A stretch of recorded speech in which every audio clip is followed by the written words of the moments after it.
Hi, Dave. Hey, okay. Thanks, JD. Yeah, I forget this mute button that's over here. So I was talking for about a minute there and nobody was hearing me. Yeah, I was just mentioning that very excited to have you on our International Podcast Day stream representing yourself, your shipping podcast, and also the country of Sweden.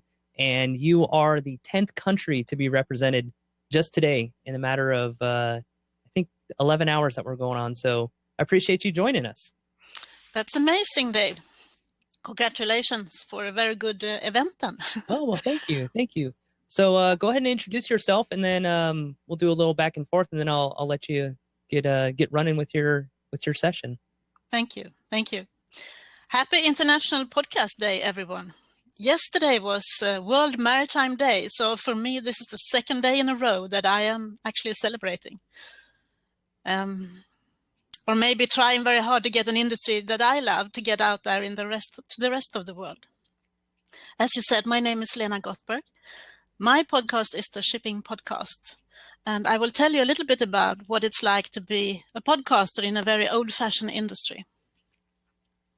So I'm here to represent Sweden, as you said, on this International Podcast Day.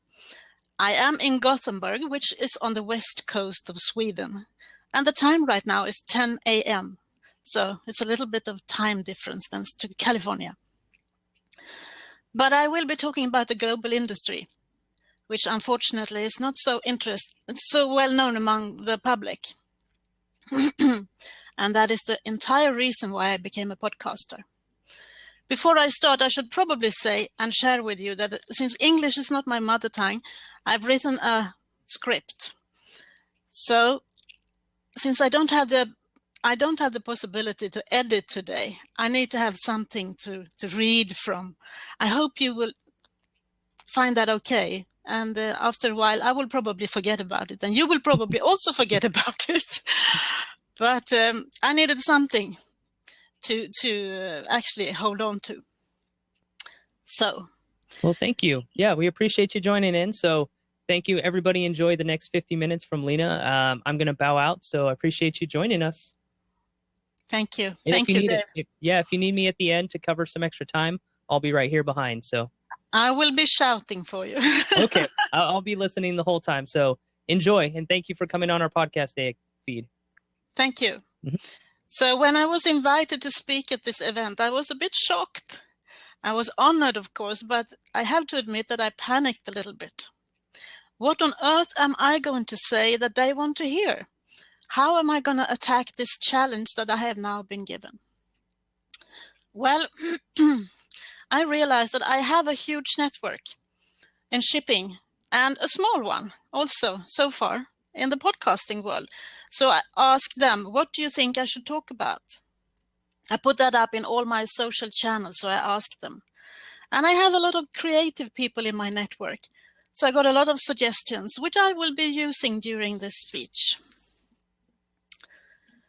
So during this spring in 2016, I participated in a mastermind class gathered in the USA with a lot of with 6 podcasting women.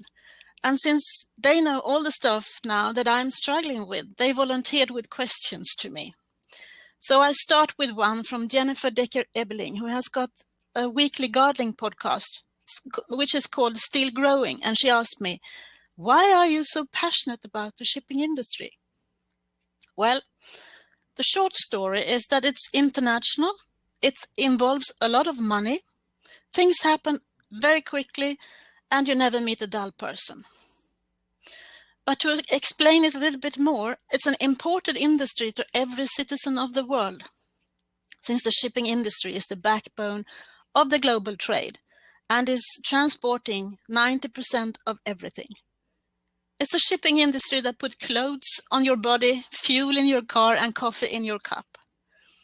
And yet, almost no one knows about it. We are often called the Cinderella industry. We are doing our work and servicing the people of the world without talking and making too much fuss about it, and that is why we're so hidden. I've been working within the shipping industry for more than 20 years, and I have never met a boring person. Everyone I meet have a story to tell.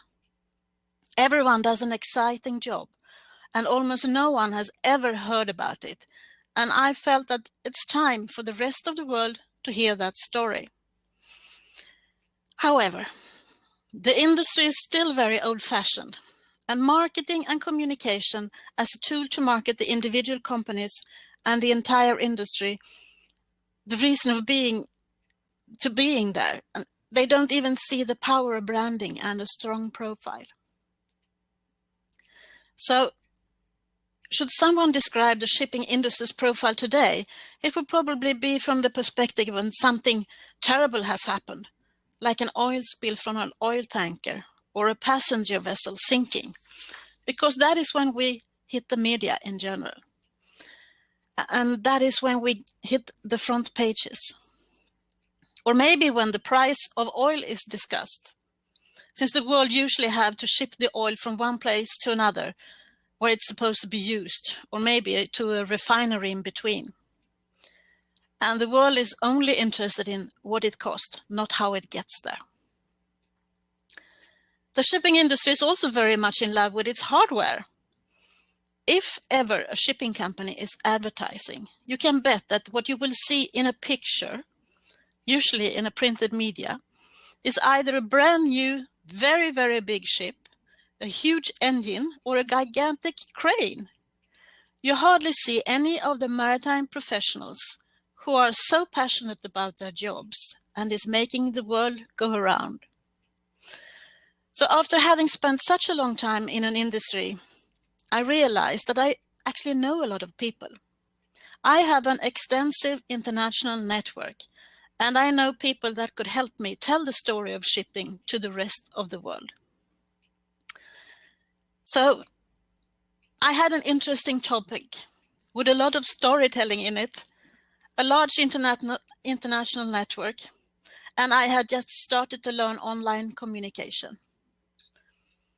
I am an addicted podcast listener, I can admit to that. I thought for a while, spoke to my closest friends, and after a while they told me, are you going to do this?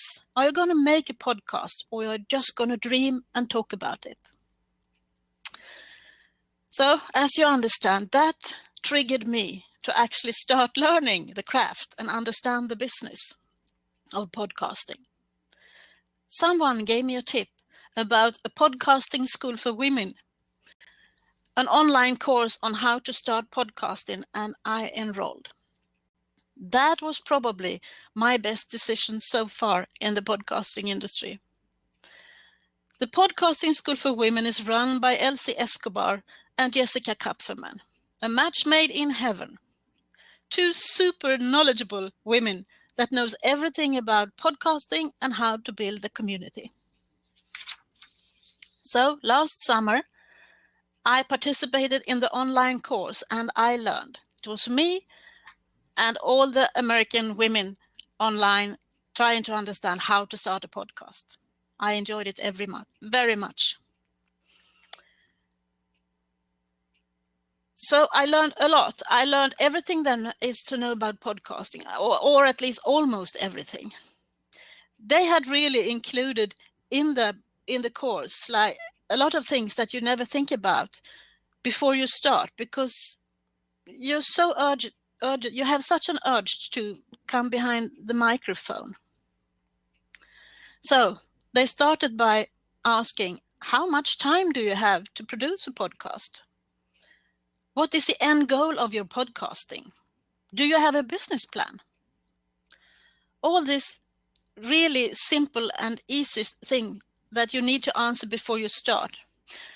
But it isn't that easy. It's more easy to forget and just start podcasting. I'm so thankful to Elsie and Jess. And of course, I'm a member of their She Podcast group, where all the podcasters are sharing their knowledge in such a great way, and it makes me grow. Also, listening to their podcast gives me energy to continue to grow. I seriously recommend you to listen to the She Podcast. Okay. So by the end of July last year, 2015, I had a topic I felt very passionate about. I am passionate about the shipping industry. And I was educated enough to just start podcasting. Well, maybe not.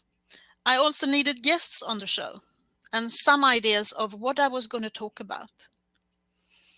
By now, I can reveal to you that I had actually borrowed an equipment from the lady who opened the door to social media for me, a friend of mine called Maria Gustafsson, or Miku Maria in all social channels. When I managed to get her and me on board the gigantic container vessel Maersk McKinney Møller, when that vessel visited the port of Gothenburg earlier in 2015, I bagged my first interview with the borrowed equipment. It was the captain of the ship, and his name is Nils Pedersen.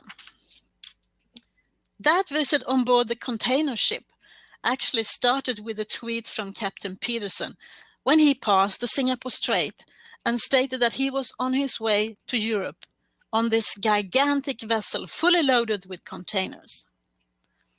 I asked him on Twitter, "When are you supposed to enter the port of Gothenburg?" "In 6 weeks," he said, and I started to think about how I could manage to get into the port and onto that ship. But I had no clue. Well, I told you I have got a broad network, and the Scandinavian office of Maersk Line is in Gothenburg. So I asked them if they could give me permission to enter the ship.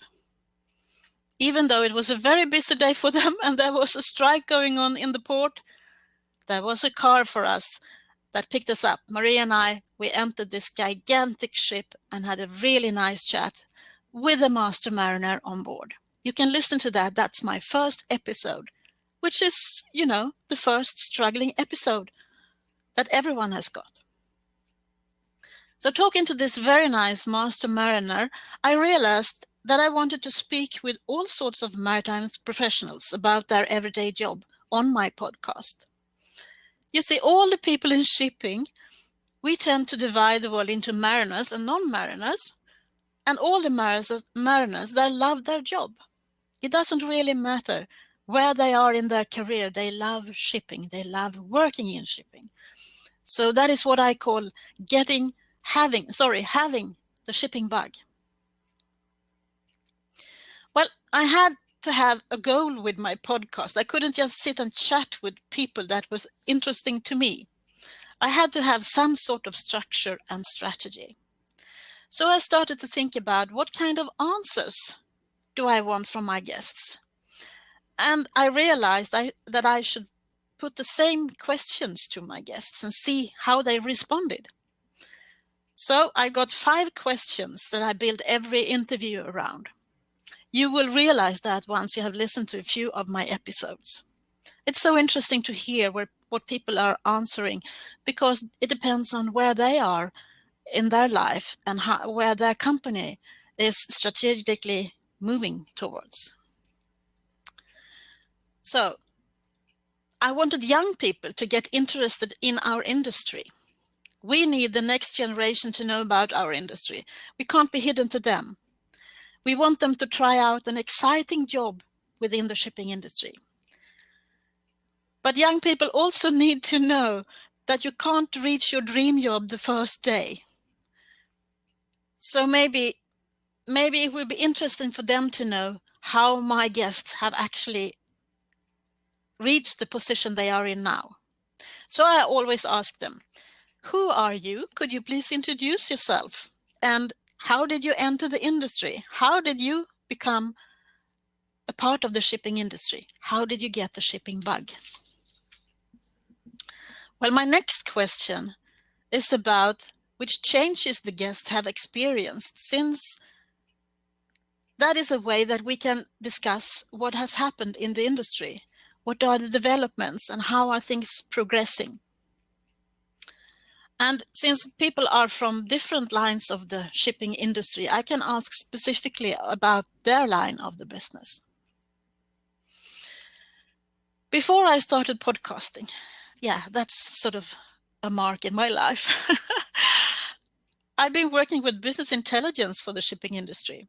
Prior to that, I used to work with marine insurance. So I've been insuring these big ships, and that is quite a large cost for a ship owner. So I have met a lot of CFOs and CEOs in my days. And those are the same people that is interested in business intelligence. So that is why my network is so very valuable to me. I know the drivers that are behind the development of the industry and how the companies build their business models. We are a very old-fashioned industry, and we are reluctant to test new things unless we are sure they are robust, that it works. So that is why we are not in the forefront of the digitalization, something that I am very interested in, especially since no industry will be spared from this revolution that we are facing when it comes to the new digitalized world. So I think the shipping industry and the transportation industry, I mean, everything that is happening on land with like autonomous cars and things like that, everything that is happening, that will be happening at sea as well. So I'm sort of an evangelist for the shipping industry to come on to the digitalization and realize and understand that if we want to become part of the new world, we need to start thinking about it now. So I asked my guests about that. What do you think about the future? How do you see the future of shipping, digitalization and autonomous ships? And this is the part of the interview I really enjoy, since this shows which standpoints the guest has and how prepared they are for this new paradigm. It's interesting to talk to master mariners, captains of the ships, or old captains of the ships that used to be on a ship.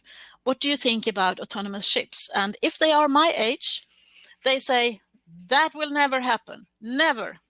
And if they are young people, they ask me, when do you think it will come? So I think this is something that shows how prepared or not prepared we are for the new time of shipping. Oh my God, it's raining, cats and dogs. I'm sorry.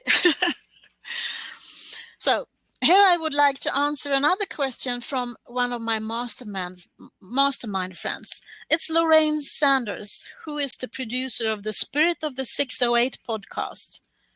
She asked me, what is it like to work in an industry without communication and which is so analog? Well, I didn't know anything else until 5 years ago, maybe, when I was introduced to the digital universe. Shipping is the second oldest trade in the world. It has been going on for thousands of years. It's built on old judicial rules for transportation, and it's very much a relationship business. You don't do business with people you haven't looked into the eyes and shaken your hands with. It's more about who you know and who you are. That is the foundation of being successful in this business. It's a man's world. It's very common with family-owned companies, which is inherited generation by generation. Most ship owners own 5 to 10 ships and earns a living out of transporting goods on board them. There are very few large ship owners, listed companies, who are conducting their business more like any other line of business. If you own your own company or just got the shipping bag as an employee, you hardly ever leave. You basically work until you die. That is why there are so many elderly people still working in my line of business. This means that unless you are a very curious person or has experienced something from another line of business, you will never change anything. Why break something that is working? And the same goes for communication. However, I would say when it comes to technical developments of ships, engines and things like that, the industry is very progressive. Some of these innovations that have actually started within the shipping industry has impacted the world, like the container, for instance. That was invented to make the shipping of the goods more effective, and the GPS was developed for navigating at sea. I think that the lack of communication and digital awareness comes down to core values, communication and information. Like insurance, where I used to work, and HR are often looked upon in our industry as soft values and has not reached into the strategic discussions, and therefore it's not discussed at the management level. I knew this before I started the shipping podcast, since I've been working in the industry for more than 20 years. But being the kind of person that I am, I decided to become a digital forerunner and just jump in and learn how to swim. Little did I know about the total ignorance about how to use a mobile phone for anything else than to read emails and make telephone conversations. Well, I'm being a little bit arrogant now, but I can't tell you how many mobile phones that I've been handling during this year that I've been doing this. It's amazing. So I've started to learn the different tricks of different brands of mobile phones now. One of my guests, who is the CEO of a company, he wanted to know how to listen to the interview once it was finished and released. I started to show him on his mobile how to download and subscribe, only to realize that he didn't have an Apple account, which means that the company he represents gave him a mobile. They probably gave him a credit card as well, but they never put it all together. So I left him when he was speaking to the IT department about how they could help him to get it to work. A while later, I actually met his 19-year-old daughter, and I asked her to help her father to get it going. So that story takes me into the audience of the shipping podcast. Well, today it's you. My intention was to have an audience outside shipping. You see, we have a tendency to speak only to each other, like any other industry. Am I talking to anyone outside the podcasting industry today? We who works in the maritime industry meet each other, talks about the things we all know everything about, and gossip about who is doing what. And then we complain about that no one knows anything about us, that we are the hidden industry and treated with no interest at all. We have to do something about it. I realized that we need to tell the rest of the world what we are doing, about all the cool things that is going on, and invite them to the new shipping industry that I can see on the horizon and which they are going to help us achieve. My gut feeling tells me now that the current audience is my peers in the shipping industry. So now they've got something new to gossip about. They do admit that they listen to my podcast when I ask them. And that makes me so happy. A lot of young people, members of the digital generation, the millennials, they are listening. They are used to listening to podcasts. I'm not quite sure about the audience. I haven't done my survey yet, but that is on my to-do list, to make a survey about my audience. I think that is a really good idea. So, me starting a podcast and making myself available to a wider audience has given me the opportunity to communicate with so many more people about my passion. I get emails, messages through LinkedIn, and I'm also approached by people in real life, by people who doesn't have a clue about the shipping industry, asking me questions, pitching ideas, seeking contact with innovative people for their innovative ideas. So I hardly ever speak to my old friends anymore. And they ask me, "Where have you gone, Lena? Where are you?" Well, I tell them, I almost only talk to new people all the time, people who are interested in our shipping industry. So I have a master student at the University of Exeter called Therese Canning. She is actually doing a research on the content of my podcast. I didn't ask her, but she's doing that anyhow. And I will be sharing that with my audience as soon as she has finished her research. She asked me, how have you engaged a broad range of people in the industry to be involved in your podcast? Well, I didn't know I did, but okay. Everyone I have asked to become a guest on the Shipping Podcast has accepted, with one or two exceptions, and they will now always be at the end of the queue of guests. My broad network of people that I have known for a long time has been very kind to me and opened doors for me to meet the people that people want to listen to. Therese, the student, continues to ask me, how is the Shipping Podcast raising the profile of women in shipping? Well, I have been working in a very male-dominated industry all my life, more or less. Actually, yesterday at the World Maritime Day, they introduced themselves and described themselves at a forum which was held at the International Maritime Organization's headquarters in London, and that is a UN organization. And they started by describing themselves as grey, pale, and stale. Well, in a way, I can agree with them, but I see the signs. I can see the change coming up. So there is an organization gathering women in management positions within the shipping industry. Of course there is. And since 15 years, I'm a member of that. The organization is called Women in Shipping and Trading Association, VISTA for short. As I told you, there are so few women still working in this industry in management positions.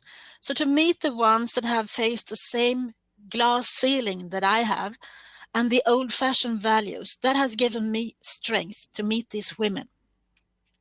And also to see the fantastic power women who works in the shipping industry, but no one ever hears anything about. That has given me the insight that they have so much to contribute with to the development that I want to give them an opportunity to talk about what they think and how they see the future for shipping. So far, I am sorry, I was looking at the chat. I won't do that. So far, I have released 42 episodes of the Shipping Podcast. 20 of them are with female guests.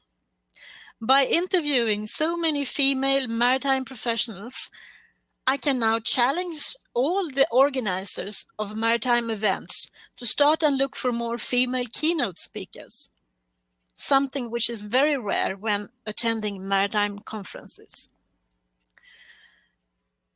Another one of my mastermind podcaster friends, Lisa Henriksson Jack, the producer of the Fertility Friday podcast, asked me, what doors have podcasting opened for you?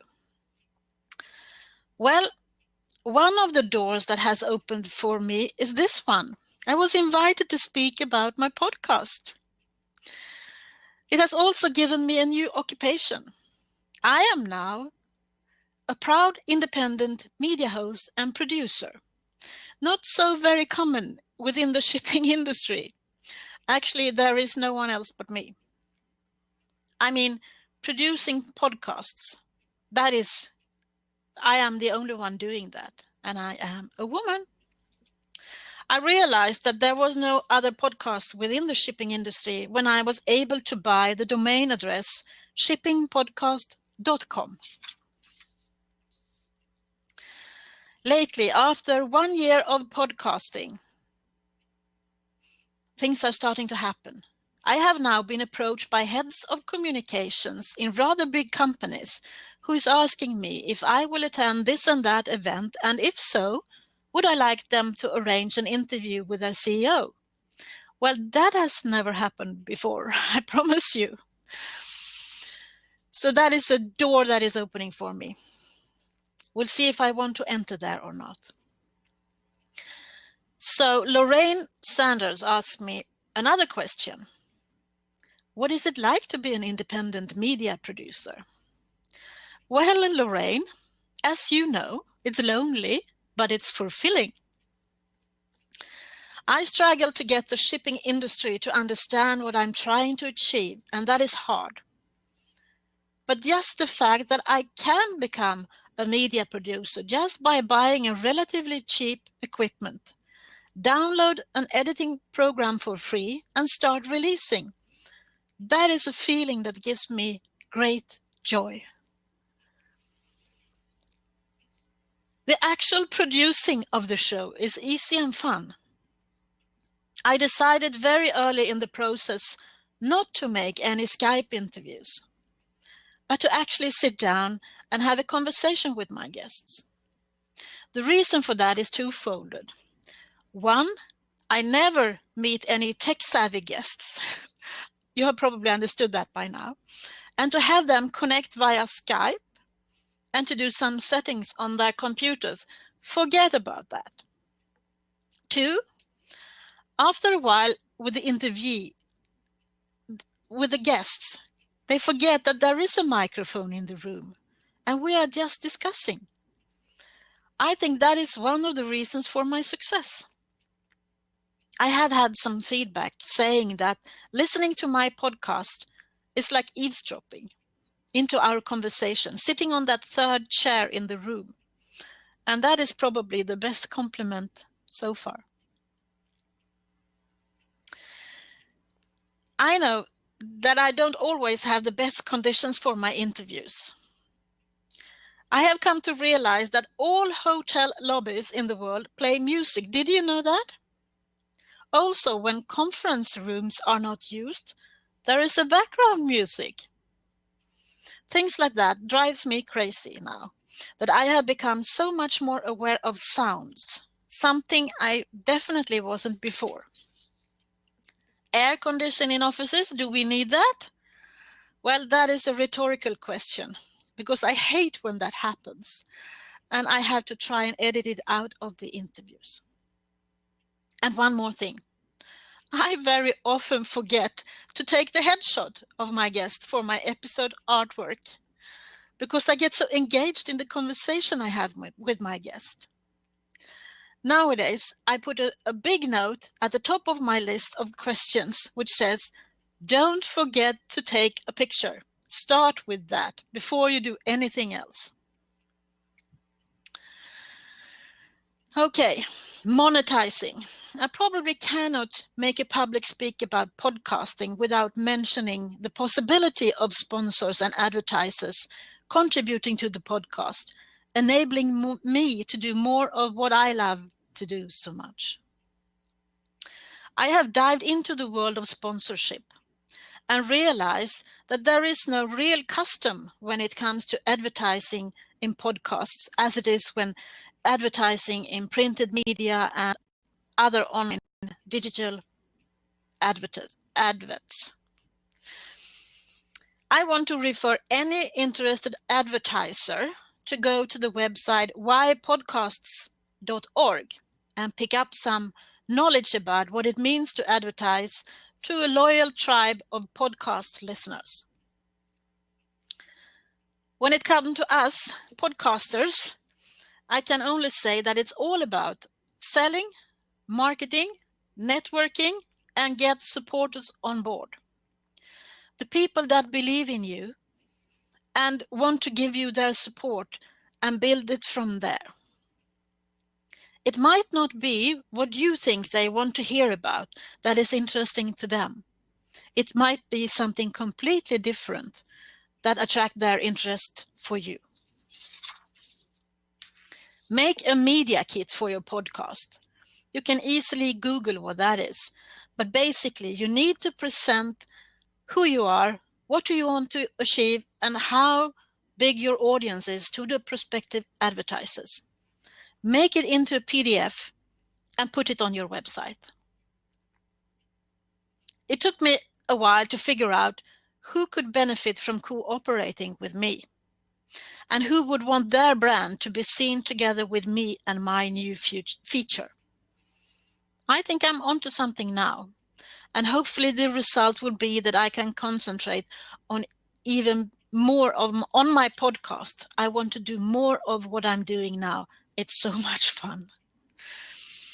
Speaking about websites, I realized that my audience is not very acquainted with apps or any of the digital tools available in the cyberspace.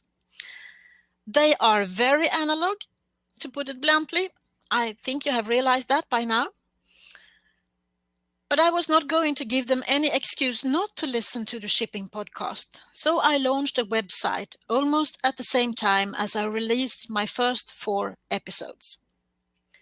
You can go and visit it on the shippingpodcast.com, my own domain, and see that I have found a WordPress skin for audio where I put up all my podcast episodes with the same show notes as in iTunes and with a very big play button to press if you want to listen, which helps me to get the shipping people to listen to my podcast. Another of my new podcasting friends, a young man called Fredrik Björman from the Björman Melin podcast and the Appsnack podcast, the guy who actually gave me the ins and outs of Audacity, has put a question to me. Being first and very, very early and successful in what many of us takes as a very niche area, how can you inspire us and give us concrete information for anyone deep into a topic who thinks nobody else could possibly find and listen to them? Well, I think I told you some of it, Fredrik, but I think it has to do with the fact that I had a large social media platform prior to me starting the shipping podcast. Hardly no one else from the shipping industry is out there in cyberspace. So I quickly got the nickname the Twitter Queen. I'm connected to all the influential people out there. I engage with them and I participate in online discussions. In addition to that, I have a very large in real life network. I know a lot of people and they know me. They know how I am and they know that they can trust me. They know that I'm not just a day fly. I'm on a mission and I have made that very clear to them. Also, I'm very persistent and I am stubborn. I load my buffer with tweets to go out 3 or 4 times every day with quotes from the interviewed guests. And since I'm asking my guests questions that are relevant and a bit trendy, I get a lot of quotes to use on my Twitter account. I tend to agree with the long-time podcasters who repeatedly say that it's all about the content. It is. Shipping has so many good stories to tell that I'm amazed that no one else has done this before. And it is the people in the industry that makes the stories interesting. I asked the shipping journalists, a journalist, I don't want really to mention his name. I'm not quite sure if he wants that. But I wanted to know his view about my podcast. And he says that I have managed to bring the concept to an old school industry, which is heavily outdated in terms of tech adaptation and so on. Well, that is a journalist's word. I asked him, I questioned that, have I really done this? And he said, well, you are taking shipping and top executives to a younger and more savvy audience. And that is really something good that you are doing for this industry. Well, I can take a compliment. This is what I'm trying to do. I'm trying to convince the decision makers within our industry to understand that this is a way to tell the world about the shipping industry. If we are not in the cyberspace, then we are even more hidden. We are hidden, the hidden industry in real life. And do we want to get this opportunity slip away from us, that we can actually build our story online? I don't think so. I have been told that I am a person with no mercy. I'm just going to make this happen. So a little bit of determination and a lot of passion, and there is no end to what I can achieve. Therese Canning, the student, she asked me, how have your outlook changed over the past year when you've been a podcaster? Well, I have come to see how the media industry works. I have realized that there are so many things we in the shipping industry easily could do to get better known to the rest of the world. And I have discovered a lot of niche companies that I have never heard about before in the maritime industry. To continue on what I can see now, a year later, is that the environmental issues are overshadowing everything we do in the shipping industry, as it should be. I see an industry that is willing to become greener and has got the tools to do it, and can see regulators who are not really driving that process. They are lagging behind. I can see that the shipping industry has come full circle and is now equally as green as other transport modes. But we are not very good at telling that outside our own circles. I can see regulators who previously made regulations to prevent catastrophes to happen in the shipping industry now regulating the operations of the ships. I can see all the innovation that is going on in the shipping industry. I can see the newcomers and the ones closing the doors to the future. And I can see the dawn of a new service-oriented transport industry on water, a little bit like the old shipping industry. And I can see all the young people now pouring into our old domains, and that makes me very happy. When it comes to podcasting, I have realized that this is an industry that is never standing still. Quite the opposite to what I'm used to. So I need to keep updating myself all the time. I need to understand new apps, new programs, new concepts, and new tools constantly. I do that by listening to a lot of podcasts about podcasting, which is something I didn't do a year ago. Then I mostly listen to podcasts in Swedish, either on politics, business, comedy, or just the first generation of Swedish podcasters. Never in a million years did I think that I would listen to a podcast and feel like I met a soulmate. But that is what happened when I listened to Dave Jackson's School of Podcasting and the episode with Glenn the Geek, America's Horse Husband. That is honestly how I felt. If you haven't listened to that episode, please do. It's such an inspiration to me. I don't know how many times I've listened to it and felt the connection to Glenn. The people in the horse world are addicted to horses and aren't the most technical bunch, is what he says. And that is exactly the same as the people in the shipping industry. I realized that I want to learn more all the time. I want to refine the craft, and I want to elevate this new passion of mine into something more. I release new episodes every other week. I decided that early not to swamp my analog audience with podcasting episodes, but to keep the interest by giving them time to digest and to long for the next episode. That also gives me time to take a break and a breath, and not constantly feeling the pressure to deliver, but to enjoy the process and feel good about the whole idea. And this is where I am. My script has ended, Dave. I would like to thank the organizers of the International Podcast Day for inviting me to participate in this mega event and talk about what is closest to my heart, shipping and podcasting. Thank you all for listening to me, and if you want to give me a shout out on social media, Twitter is probably the best way. Either you can reach me on my Twitter handle, Lena Gothberg, or to the Shipping Podcast handle. I'm very interested to hear what your view is on the shipping industry after having listened to this. Thank you very much. Dave, has there been any questions? I don't think, oh man, that was absolutely amazing. Thank you. There have been, if you look at the chat, you can go back and look, nothing but positive, inspirational things that you've said.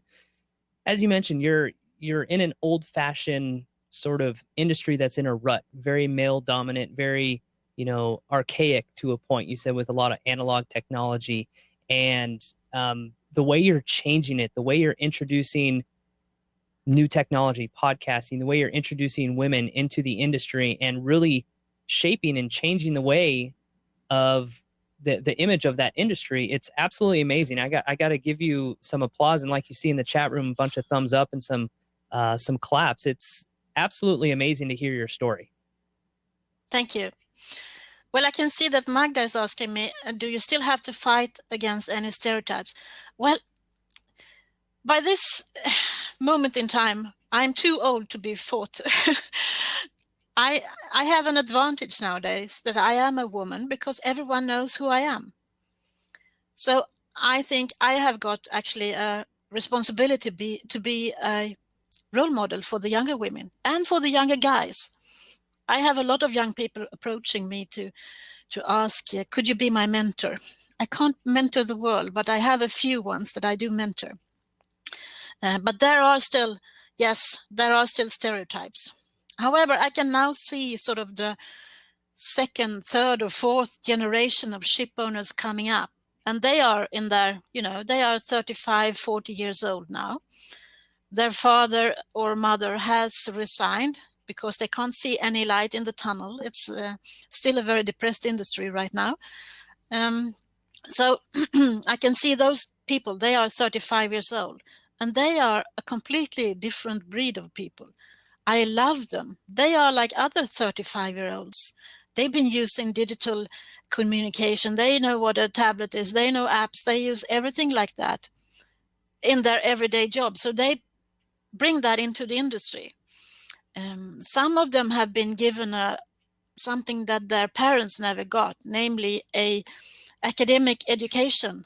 And that has probably taken place in a foreign university somewhere in the world. And then they come back and they realize, wow, is this the old-fashioned way we're doing this business? I need to change things.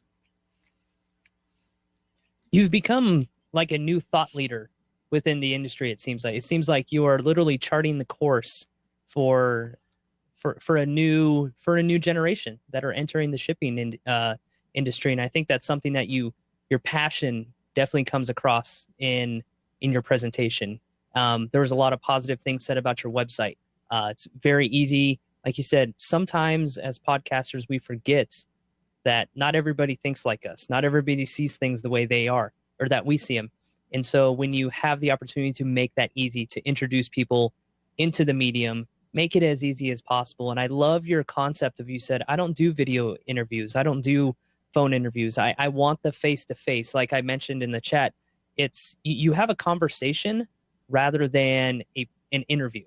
I mean, yeah, it is an interview between a person, but you're really just learning to know that person, their position, their story within the industry. And so I think that's what makes your podcast and your mission so clear and so amazing, is that it's simply a conversation about who they are, where they're at, and where they're going. Yeah. And I also asked them to recommend the next guest, of course, which means that they can open that door for me to an even more interesting person.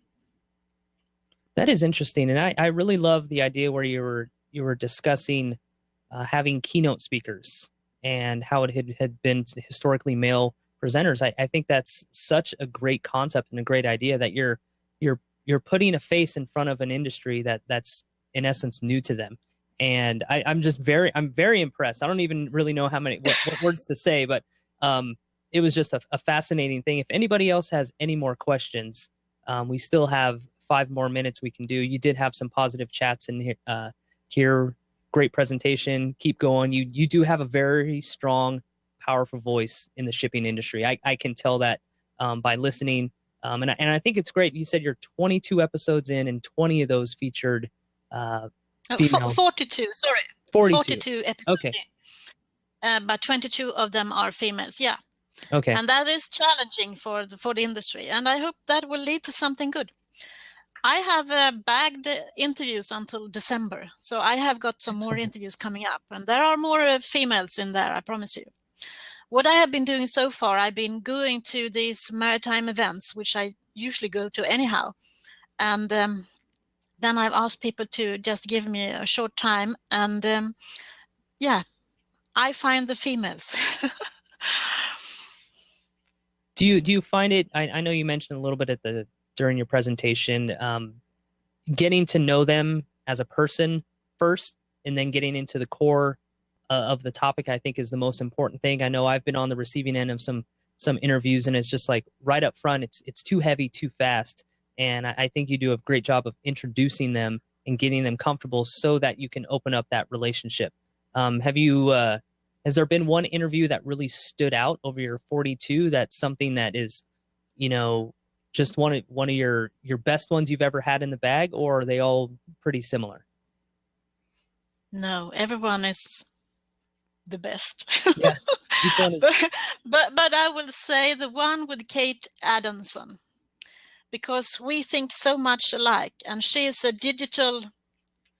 she's a blue futurist. That is what she calls herself. That is, for the shipping industry, I would say she is a thought leader. And it was amazing to have a conversation with someone on the same wavelength, because usually I am the one fishing out of my guests. What do you think about the digitalization, and what do you think about the paradigm that we are going through? But this was more like challenging my mind into having a deeper conversation with me as well from my side. So I would say the one with Kate Adamson. Otherwise, usually the ones that are mostly listened to are the ones with ship owners. Everyone wants to listen to a ship owner because they don't know what they are. That's amazing. So you're learning just as much from the people that you're interviewing as they are getting. So you're being challenged, like you said. Your thought process, your opinions is being challenged by sometimes, and I think that ultimately leads to a very good, interesting, intriguing, deep conversation on a podcast that I think a lot of us can connect with, when the conversation goes a lot deeper than just on the surface, and you start to challenge your own beliefs, and your own thoughts begin to get to challenge. And I think that's really when you start to form a better understanding of who we are and where we stand within an industry. Yeah, I agree with you. When I started, of course, I started with the people I knew, the people in Gothenburg, but we are a maritime hub within Sweden anyhow, so there are people to talk to. But I got criticized for after a while. Why do you do interviews with Swedish people in English? And I wanted to tell them that I am aiming for the world, actually. And then I realized that there was something good in what they told me. They wanted to hear people from other countries talking about the same thing, because we are a global industry.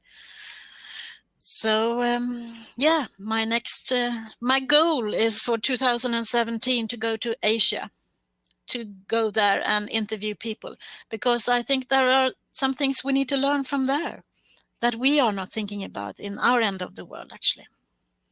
That's amazing. I think, Lena, I think the sky's the limit for you with what you're doing with your podcast. Like I said, I reached out immediately once we were connected, and as you can tell with all the love and favors that you've been getting in the chat room, congratulations on your success. Cheers to you in the future as you continue to change it. I don't know. It's changed the way in which the industry looks, and I really think that you're a real leader within this community. I think you're doing a lot of big things for an industry that a lot of us don't know about. And I think that was the most intriguing part of this is someone on Twitter, I think, said there's literally a podcast for everybody. You need to go find one. And that's exactly what the Shipping Podcast is. So with that, I will let you plug your website and your podcast for a final time, and then we'll go ahead and end the broadcast. Thank you. Good luck for the rest of the day. Thank you.